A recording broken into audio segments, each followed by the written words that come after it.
Il n'y a pas besoin de faire de dessin. Chaque jour, il y a comme un déchaînement de violence partout dans le monde. Il y a une accumulation de souffrance.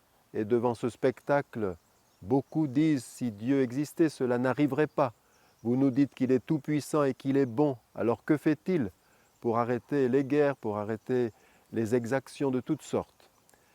Derrière cette remarque, est-ce qu'il n'y a pas une conception un petit peu simpliste de l'homme?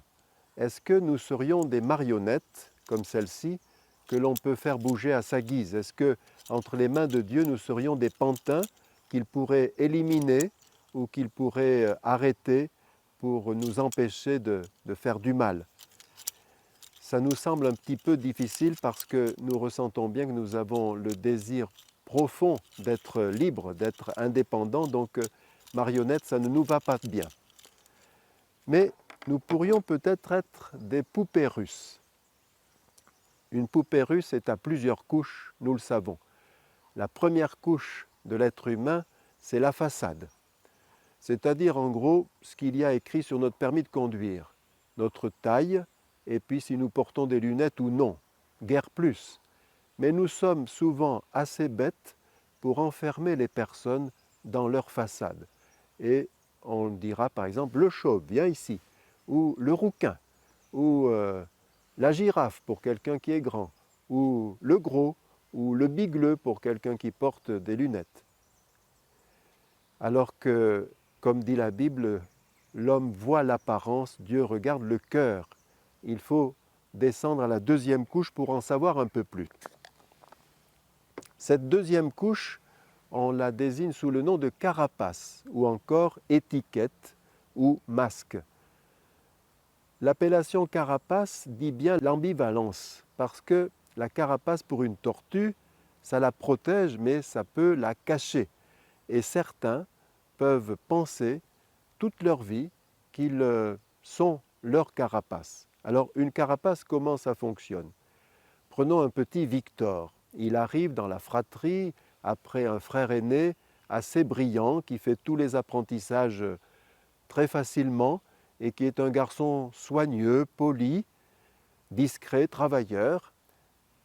Victor, lui, est plus turbulent, il est beaucoup moins soigneux et les apprentissages sont plus laborieux. Et il y a toujours une belle âme pour lui dire « Mais enfin, Victor, pourquoi tu ne fais pas comme ton grand frère? Lui, il y arrive bien. » Et Victor complexe, et Victor a du mal à exister. Puis voilà qu'en classe de CE2, sans l'avoir prémédité, il fait une petite réflexion qui fait s'esclaffer de rire la maîtresse. Et quand les camarades ont compris, il rit aussi de bon cœur. Ça y est, Victor a trouvé comment il va exister, il sera le clown.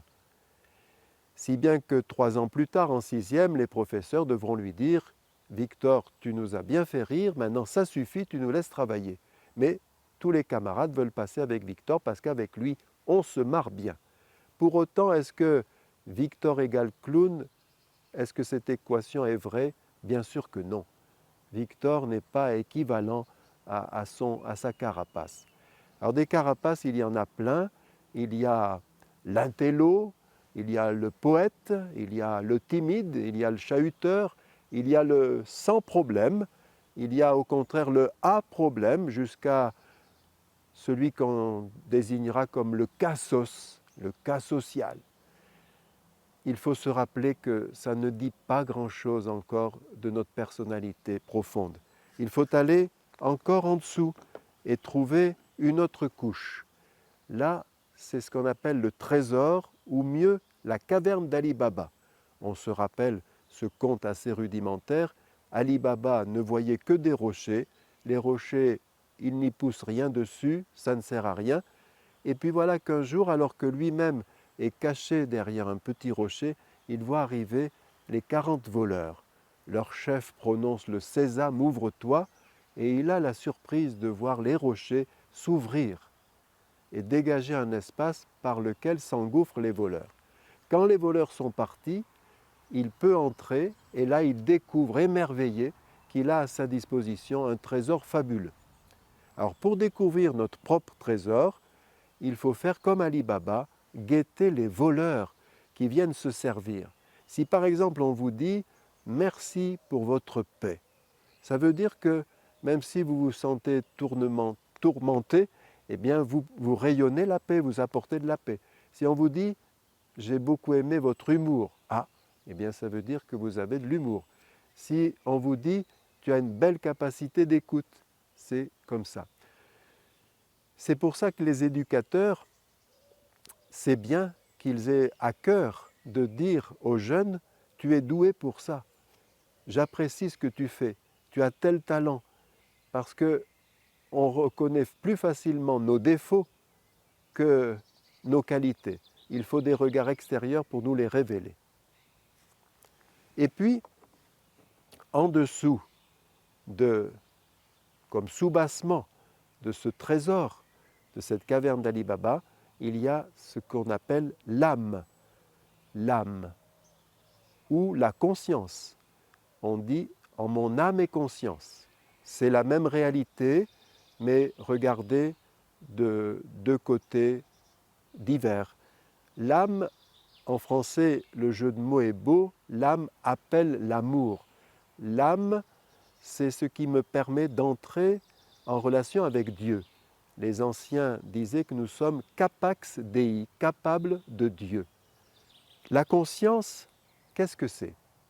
Ça n'est pas une bulle intérieure, portative, individuelle, autonome, qui jugerait de tout sans avoir affaire à l'extérieur. Ça n'est pas non plus comme un parlement dans lequel arrivent toutes les opinions et on choisirait en fonction d'on ne sait quoi ce qui est vérité et ce qui ne l'est pas. La conscience, dit le Concile Vatican II, c'est un sanctuaire sacré. C'est le sanctuaire sacré de chaque personne, rejoignant par là ce que les Romains avaient eu comme intuition en l'appelant Deus in nobis, un petit Dieu en nous. La conscience, elle doit être éclairée. Plus je fais le bien, plus ma conscience s'affine. Plus je fais le mal et plus ma conscience se détruit. Je dois donc la former. Je suis responsable devant ma conscience, mais je suis aussi responsable de ma conscience.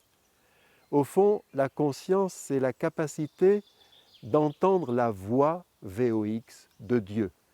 Et ça n'est pas si facile, parce que la voix de Dieu, elle est comme une fréquence de radio très proche d'autres fréquences qui la brouillent, et puis il y a les parasites.